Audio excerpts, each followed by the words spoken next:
Hi అందరికీ namaste. Welcome to S M Lakshman tops.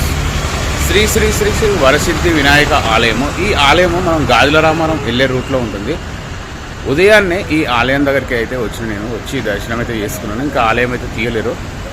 So మనం మార్నింగే ఉదయాన్నే విఘ్నేశ్వరుణ్ణి మనము తలుచుకుంటే మన చేసే పని కార్యాలన్నీ సిద్ధిస్తాయనేసి మన పెద్దలు కూడా చెప్తుంటారు. ఆలయం అయితే ఇక్కడ ఉంటుంది. ఈ ఆలయం వచ్చేసి గాజుల రామారం వెళ్ళే రూట్లో ఉంటుంది. మనం ఇక్కడ నుంచి వెళ్తే ఉషాముల్లపడి రోడ్ ఉంటుంది కదా, కేపీహెచ్బి రోడ్. ఆ రూట్లోకి అయితే ఇటు సైడ్ నుంచి వెళ్తే ఆ రోడే వస్తుంది స్ట్రేట్గా వెళ్తే.